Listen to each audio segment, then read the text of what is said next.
Chapter 1. The village lay under 2 feet of snow, with drifts at the windy corners. In a sky of iron, the points of the Dipper hung like icicles, and Orion flashed his cold fires. The moon had set, but the night was so transparent that the white house-fronts between the elms looked grey against the snow.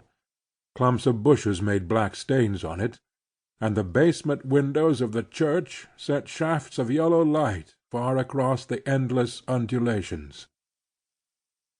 Young Ethan Frome walked at a quick pace along the deserted street, past the bank, and Michael Eady's new brick store, and Lawyer Varnum's house, with the 2 black Norway spruces at the gate. Opposite the Varnum gate, where the road fell away toward the Corbury valley, the church reared its slim white steeple and narrow peristyle.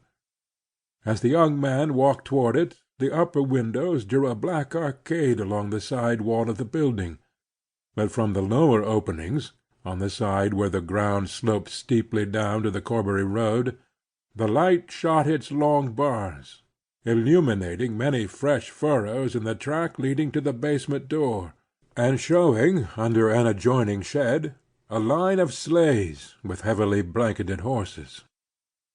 The night was perfectly still, and the air so dry and pure that it gave little sensation of cold. The effect produced on Frome was rather of a complete absence of atmosphere, as though nothing less tenuous than ether intervened between the white earth under his feet and the metallic dome overhead. "It's like being in an exhausted receiver," he thought.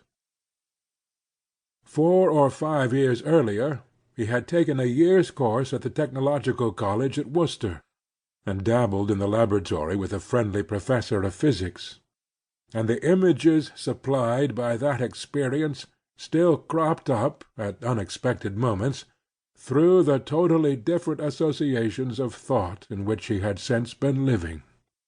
His father's death and the misfortunes following it had put a premature end to Ethan's studies, but though they had not gone far enough to be of much practical use, they had fed his fancy, and made him aware of huge cloudy meanings behind the daily face of things. As he strode along through the snow, the sense of such meanings glowed in his brain, and mingled with the bodily flush produced by his sharp tramp. At the end of the village he paused before the darkened front of the church. He stood there a moment, breathing quickly and looking up and down the street, in which not another figure moved. The pitch of the Corbury road, below Lawyer Varnum's spruces, was the favorite coasting ground of Starkfield, and on clear evenings the church corner rang till late with the shouts of the coasters. But to-night not a sled darkened the whiteness of the long declivity. The hush of midnight lay on the village, and all its waking life was gathered behind the church windows, from which strains of dance music flowed with the broad bands of yellow light.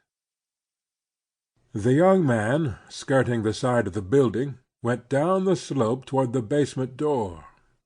To keep out of range of the revealing rays from within, he made a circuit through the untrodden snow, and gradually approached the farther angle of the basement wall. Thence, still hugging the shadow, he edged his way cautiously forward to the nearest window, holding back his straight spare body, and craning his neck till he got a glimpse of the room. Seen thus, from the pure and frosty darkness in which he stood, it seemed to be seething in a mist of heat. The metal reflectors of the gas jets sent crude waves of light against the whitewashed walls, and the iron flanks of the stove at the end of the hall looked as though they were heaving with volcanic fires. The floor was thronged with girls and young men. Down the side wall facing the window stood a row of kitchen chairs, from which the older women had just arisen.